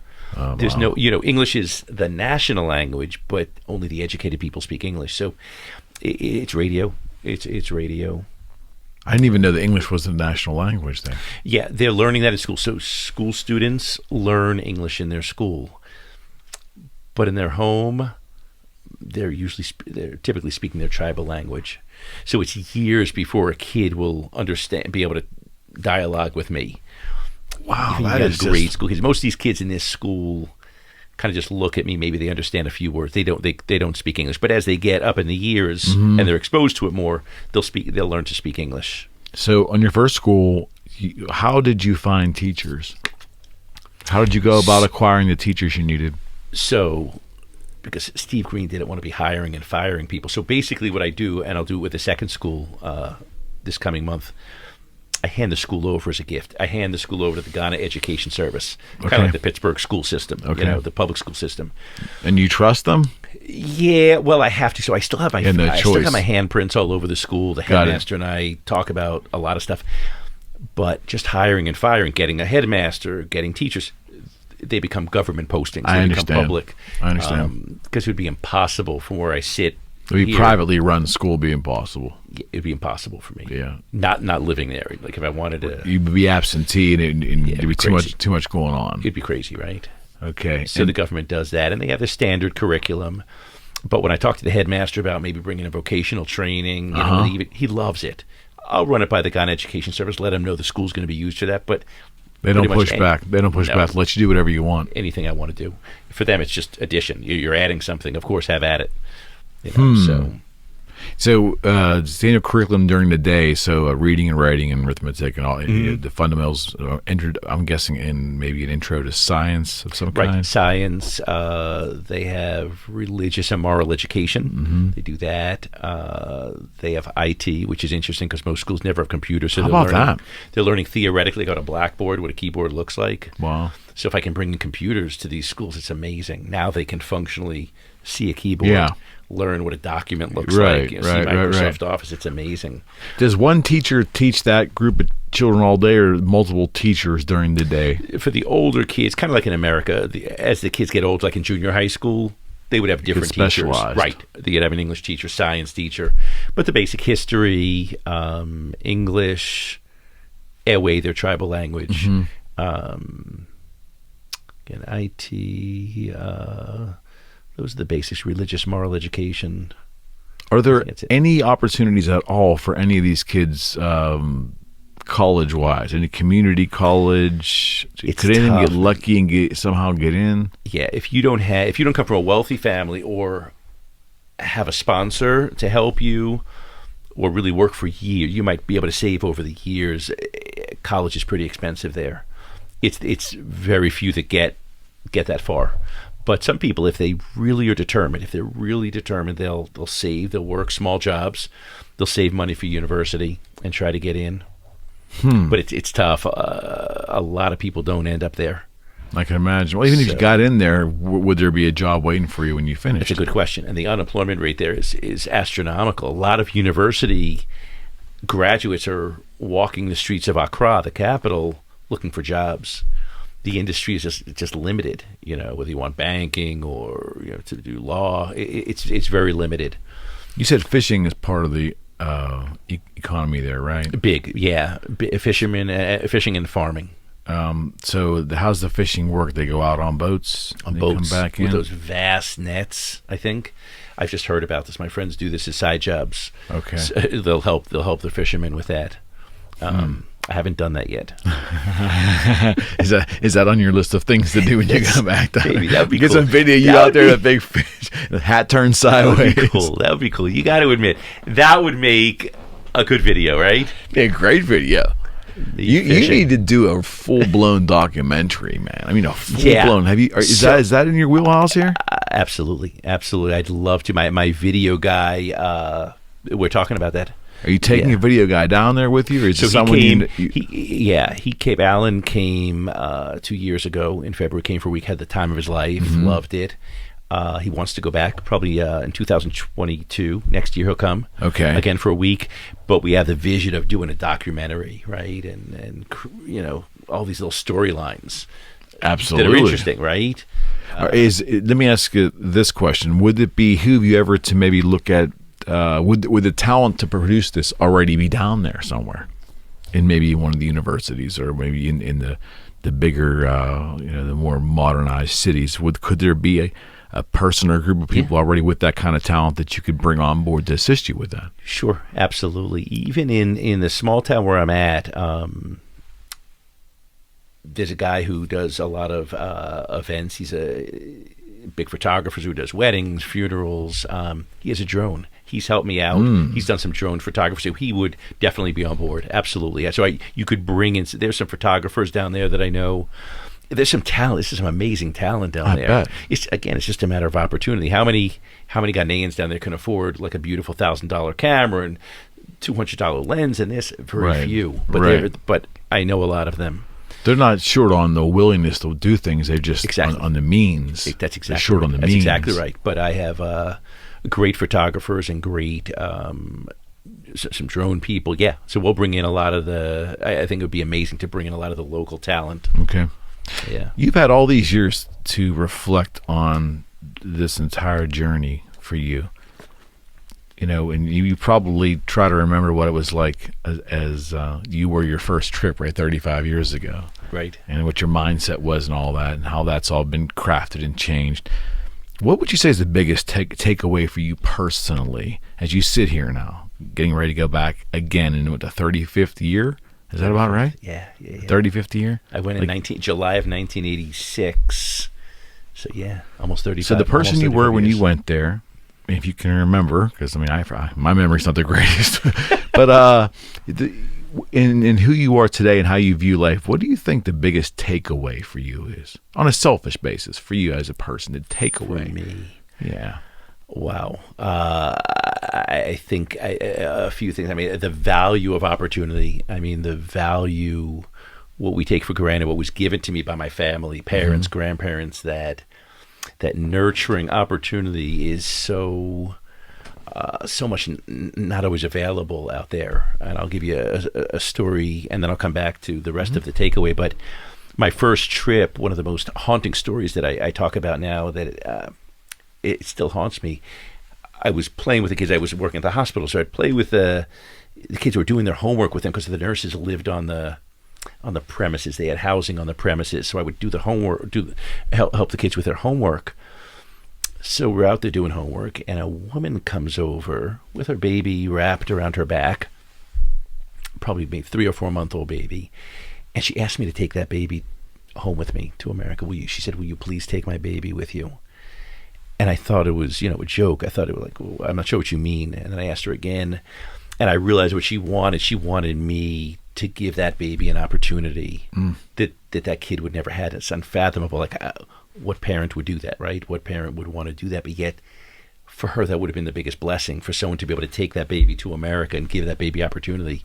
So I think, I think those stories, I'm watching it even today, 35 years later, seeing and being weighed down by watching that lack of opportunity there. You appreciate what you have in your life, but I think what fuels me each day is the feeling that, and it's just in my blood now, I don't even think about it, but that I have to help those. God put me on this planet. I realize my purpose. Like, God put me on this planet. We have to make people's lives better. Like, I live by the philosophy of, you need to, if you go into a situation, always make it better than than how you found it, right? Okay. And I think that's what's just been ingrained of why we're here and what we should be here, at least what we should be here for. That we have so much. We have ample opportunity and so many gifts, that there's so much to give, and we can change people's lives. You're not going to change the whole world, but if you change one life at a time, one village at a time, for me, I think the takeaway is there's so many ways to change the world in that sense, one life at a time.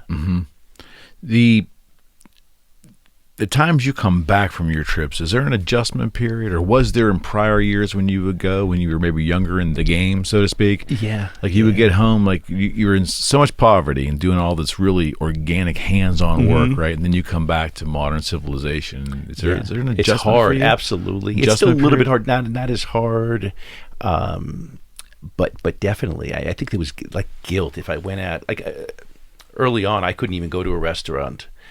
Like now I go to restaurants like all the time. I don't like to cook, Eric, so just to let you know. So I'm out there, but to go to a restaurant and consume, like we do in America, felt like bad. Like, it felt. Ooh. I did less of that early on in my trips. It gets a little easier, but I miss it now. I just miss it now. I just miss the people when I get back, and I'm always thinking, oh, what's my next?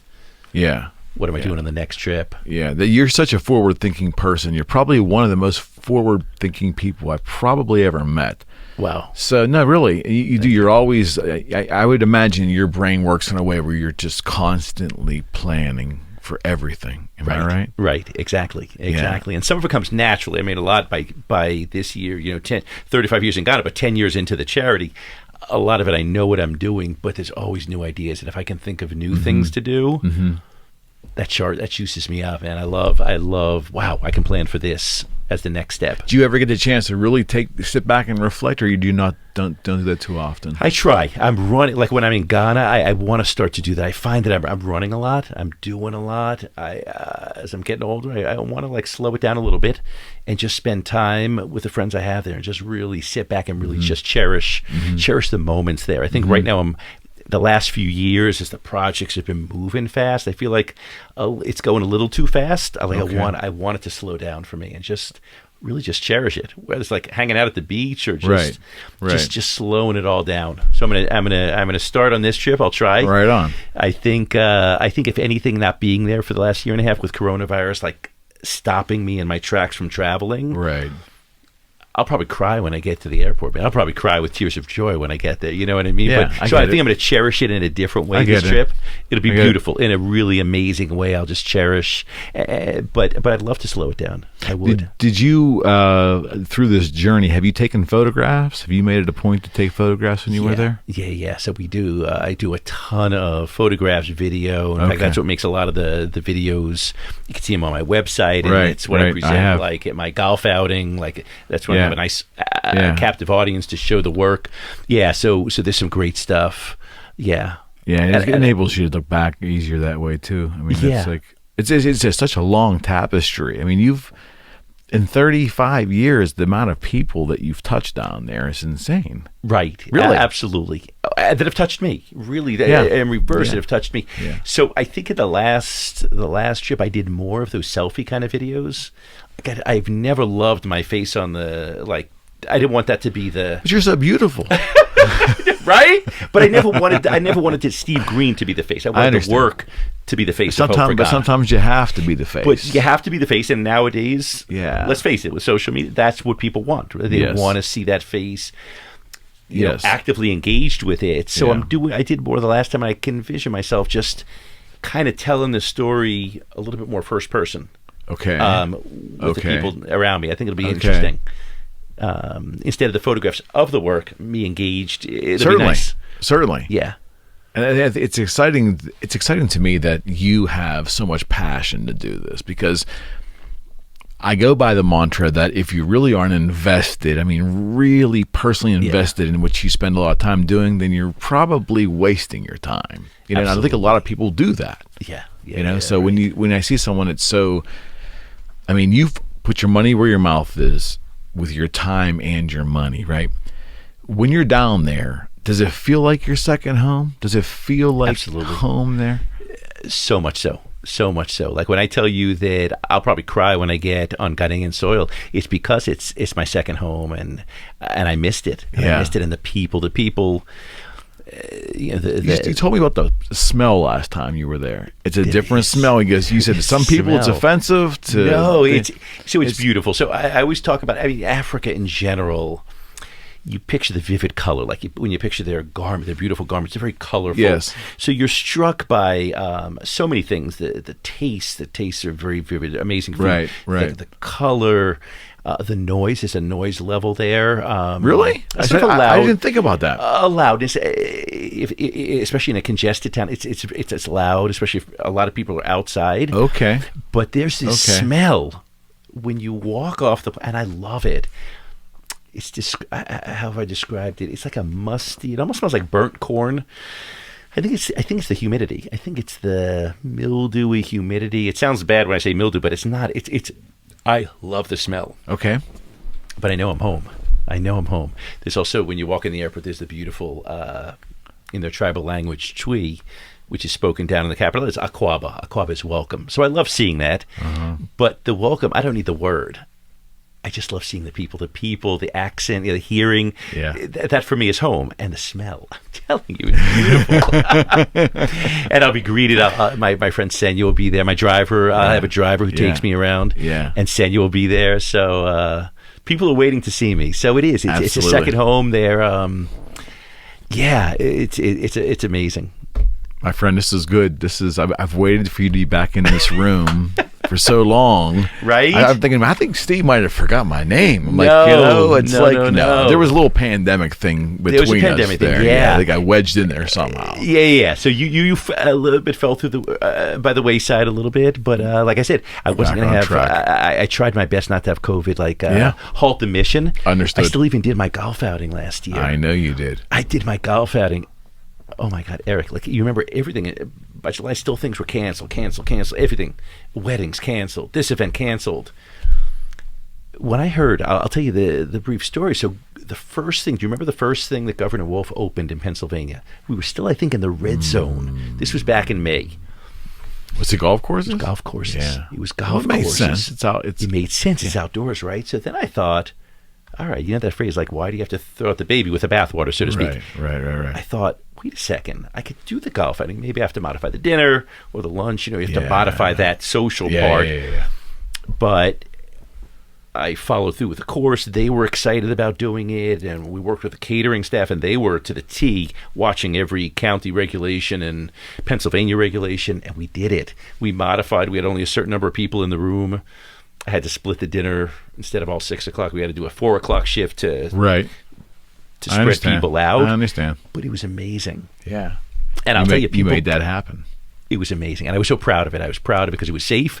It was everything it should have been from a healthcare standpoint. Right. But it gave people such an outlet. People loved it. I'm telling you, golfers. I never had more golfers in my life. It was. I think people just like couldn't wait to do something. Right, there were people that believed in the mission too. Of course. But they wanted just an outlet to give and to be outside.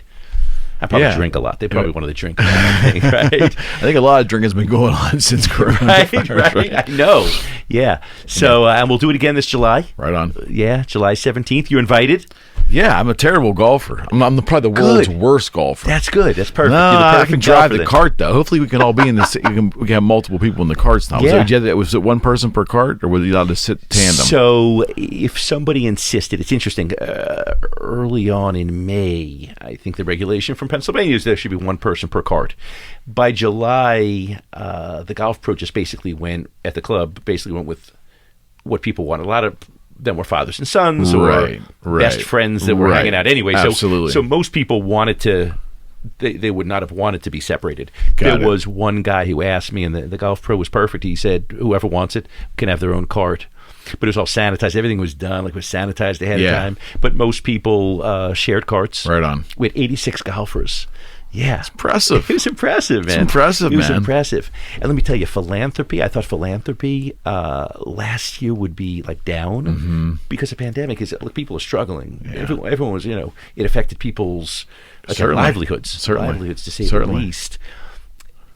I'm telling you, philanthropy for Hope for Ghana was up, bro. I don't know if amazing. It was amazing. I'm telling you, people that maybe gave $100 now gave $200. Yeah. Like it was just. Yeah. I don't know what it was. I don't know the mentality of I want to give. I want to help. I think that permeated society. I want to believe that it did. I mean, it's certainly if anybody's paying attention, I would hope it would make us look inward a bit. Yeah, based on what we've gone through and what's really important. Absolutely. I mean, I think for me that the whole lockdown was nothing nice about the pandemic, but nice that it slowed everything down. I know for me, it did. I almost liked that time that was a little bit more the quieter. Yeah, I was getting out of work really early. No one wanted to come to a pediatrician's office. Absolutely. So I was getting out earlier, and I kind of liked it. It was strange. Is that one of the takeaways for you in terms of the pandemic and personally? I mean, God! I mean, you can find any positive in there. Obviously, maybe people slowing down a bit. I think slowing down. I think we saw neighbors helping neighbors. I think you saw at times there were other times where people fought with each other. We saw that later in the year, but I think early on, I think there was a sense of I got to take care of my neighbor. Maybe he can't get out to the supermarket. Let me help him. There was a lot of that. You saw the appreciation, especially early on, with healthcare workers really reflecting and saying, "Wow, we have to value." Maybe it's not all these famous football players and basketball, but like nurses and without a doubt, paramedics, without a doubt, healthcare work. I think our priorities maybe they put the focus on where it needed to be too. Absolutely. So I think so. I think things got muffled at times. It's society in general. That was society, right? But I like that it slowed us down. I thought it was good, and you had the chance to again maybe set new priorities. I think how Hope for Ghana will run, probably how your business runs too. Like everyone. We run maybe a little bit differently now. Like even if coronavirus was gone at a certain point, I think we'll still do. I think Zoom meetings are here to stay. I think just certain things that we do, how we function, how we relate to each other. Maybe I would think permanent. I would think hopefully that we have more consideration for each other. And I know that you'll have like 50 people that will say we're worse off today, and 50% will say we're better off today. You're always going to have that, right? But I would like to think that deep down inside, in most everybody, I would think we look at life a little differently now, right? And I would hope that we err on the side of kindness, maybe. I hope so. I definitely hope so. And I think it gave us the opportunity. Whether we took advantage of that opportunity, who knows, right? But I think it did. I think it slowed life down. not being able to see your family at times. Right. If nothing, you valued it now. I missed going. I didn't go home for Thanksgiving. Right. There was a big surge. I didn't want to, see my parents who were, of an age I was worried. God forbid I bring coronavirus to them. Certainly. And cause harm to them. So certainly. So now when I see them now, I appreciate it that much more. So I think, no question. I think definitely we value relationships. You know, social distancing is not human. It's not in our human DNA, right? Right. We want to, Right. So I think we value that closeness. Yeah, and we're on the road to recovery. We're on the road back. I think so. I think so. too. I definitely see it. I see with this the whole vaccination program, I see like a light at the end of it. I'm for sure. I'm telling you, maybe it's a person, maybe it's a doctor. I see the light. I see the light at the end of the tunnel. I feel the same way. It feels good. It's not over yet, but it's. Things are picking up. You can see it in the street. The streets are busier, a little livelier. I'll share this with you. My son sends me this text last night, and he says, "Dad, we follow the Oakland A's. We're baseball fanatics, and the A's are 0-4 to start the season." And that's a little frustrating, but he sends me this text. He's Sounds like the Pirates, right? Yeah, well, the Pirates actually won a couple of games. Won, right? But my son goes, "Dad, they're 0-4. I can't believe this." And I said, "Son, when you watched that game last night, what did you see?" He goes, "What are you talking about?" I said, "What did you see when you watched that game that you didn't see last year?" 20,000 there's people in the fan in this. I said, "Yeah, you know what?" I said, "They could lose. Enjoying life. They could lose all the rest of the games, son. Absolutely. It wouldn't matter to me. I'm telling you, the fact that people are out and engaged again. Yeah, it's wonderful. I felt it. You know? It's wonderful to hear people roaring and cheering for something instead of everything's canceled, shut down. It is. It's amazing. And who knows when we'll see like a full stadium. I think it's going to take a while. Baby steps, man. Baby steps. I'm good with it. Great, right? If you could put 20,000, and it's improvement. And 20,000 is a lot. I mean, that's like a third of the capacity. That's exactly right. And if Heinz Field this fall can have, like, let's say half, let's say 35,000, that'll feel great. And I agree with you. The roar of the crowd. Do you remember the fake noise? I know. Or just seeing the empty seats. It was so stark and so unnatural. Right. It was so unnatural, and it reminded us of how unnatural our world was. How unnatural this all was. Yeah. Like, where did this come from? Like, oh my God, what happened to us? It was unnatural. You remember the cardboard? What was with the I think I started in Oakland. The Cardboard Cubs first appeared in Oakland, and I was like, "Wait, what? Is that a real person?" I kept saying to myself, "How come there's people in the stadium?" Right. I mean, Oakland's putting people in the stadium. How come the Pirates can't? I'm looking. I'm going, that guy's not moving. But the fake noise was good, though. I think I don't know that I could watch a game, baseball or football, without in silence. It would be a little. Well, you know why they did that? I was told that was initially done because they didn't trust the coarse language they'd pick up from the field.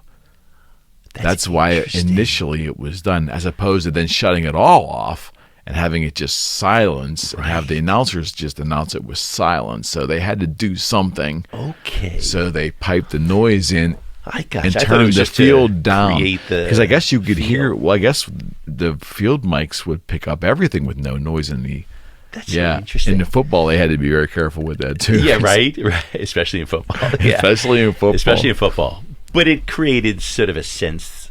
Something isn't right. Of normalcy in an people abnormal. There. I think so. Because it was so abnormal. And it was so abnormal to see empty stadiums. Even watching hockey now is with the tarps over all in some of the places, with tarps over all the stands, it's just very... Like when you watch a New York team play, there's no one in there.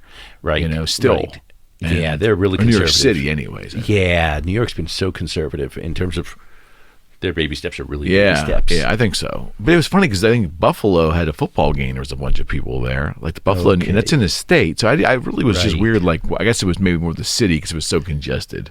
I gotcha. And then management of the whole thing. I don't know. Right. I'm just glad to see us somewhat getting back to normal. I think so. Even as I'm in restaurants, people are coming out more, especially the warm weather. I think it's going to be a good summer. It's going to be a good summer. You're going to have a great spring. I'm going to have a great spring. Yes, you are. Leaving next Wednesday. I know, starting in a week. Then I come back. I got a couple of months to prepare for the golf outing. How long are you there? I'll be there for a good 3.5 weeks. Close to 4 weeks, man. Almost a full month. Close to 4 weeks. Yeah, I'll be back. I'll leave on the 9th. I leave on a Sunday night. I arrive on a Thursday morning. So a good... even excluding travel, I'm a good 3.5 weeks. Now, what do you plan? All things going as planned. When do you anticipate the next trip for you? So I'd love to get back in the fall. That's what I thought. Like I used to do. I used to do a winter trip and a fall trip. So no reason not to think I shouldn't be able to do this. So September-ish or October. Okay. So we got to plan a Absolutely. Come on. I want you back the moment you get back from this trip. So if it's a month or two from now, I want you back. We'll do that. I want to hear about it. We'll do that. And for the record, how can people donate and reach you?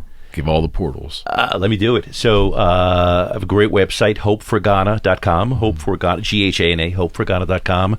There are a million ways to donate right on the website. I have a Facebook page, Steve Green, also Hope for Ghana. You can donate right on Facebook. Also Instagram. You doing the Instagrams? I'm getting used to it. Someone said I should be on Twitter. I draw the line there. I don't do Twitter. I draw the line there. But that's the sewer dump of the internet. Exactly, right? But look, social media is what it is. But for me, you got to use the tool. You use the tool. It's a tool. We all use it, That's right? it. It gets our word out. It's just really nice. I do find it funny though that you push back on Twitter because I just do too. I don't partake in that. Yeah, and it was a matter of time. Like I can't be everywhere. It's kind of caustic. It's caustic, and my audience, even if they're not on Facebook or Instagram, well, I lost you, but I'll miss you. But the website hopeforghana.com, and for those interested in the golf outing that's coming up, it's on the website, right? It's on the website. You can go directly to the page. It's hopeforghana.com/golf. Easy enough, /golf, but you can find it on the website. July 17th, it's a time of your life, all the drinks included. If that doesn't get you there, it'll get you there. We have a mutual friend, attorney Rocco Koza. We have a very good friend of both of us. I want to get Rocco on here with you as well. I'm telling Rocco, if you see this, I want you there. I love Rocco. I love Rocco it's incredible. Maybe as much as you. We both love Rocco. Oh, yeah. No doubt. So let me give a shout out. Rocco Koza has given me a lot of wonderful advice. He's just that entrepreneurial business guy, right? Right. And practical. He's amazing. So he taught me, different tiers of sponsorships. Right. And he does the top tier. He said, of course he does. He said, last year I'm doing it. This year he's doing it. So he's big, huge sponsor. He does my signature sponsorship. So the Koza Law Group, I thank you, Rocco. You're amazing. But I'd love to be on the show. And we know another mutual friend, Zach. We sure do. Zach Rudder. Zach Rudder's going to come to. Zach Rudder was supposed to come to Ghana. I know he was. He was going to come in March. His bags were packed. He was so excited what he's going to do. In like a week's time, he wants to do a few murals, like take a wall and just do. He can do it. He could do it. I think he picked, I think he decided I'm going to do like 2 walls and maybe one of the outside walls or something. He was more devastated than I was about the trip cancellation. I'm pretty close to Zach, yeah. Yeah, he's a sweet kid. So we'll get him on here too. We'll get him on here too. So he's going to come. I think he'll maybe in the fall. We're talking about maybe in the fall. He has a newborn baby. He's got. I know he does. Yeah. The baby would miss him too much now. So he'll get there. I know he wants to do it. He wants to do it. Yeah. So Zach, but Rocco. Probably. We have a lot of good friends. I'd love. But Rocco and I, that would be a good show. That'd be a great show. Matter of fact, I'm going to Rocco. Putting you on the spot, Rocco, buddy. Put me on the schedule, Rocco. I appreciate it, Doctor. My pleasher, Eric. You, it's always a pleasure. The studio is like. Thank you. It's so beautiful. We have flickering lights today, and this never happens, right? I thought that was the vibe. I thought that was like maybe it is the vibe. This center group never flickers on me. It's usually the table, right? Now today, the table's relatively stable. Yeah. Now the ceiling's flickering. It's okay. I think it's all part of It's an old building. It's the Eric McKenna vibe. Come on, I guess. But bro, you're a joy to be around. It's a blessing. It's an honor for you to have you, buddy. Thank you. Thanks so much. And very soon, have a safe trip. Thank you. We'll talk to you when you get back. I love that. All right. Thanks, friends. We're out. Hello. You're listening to the Eric McKenna Project.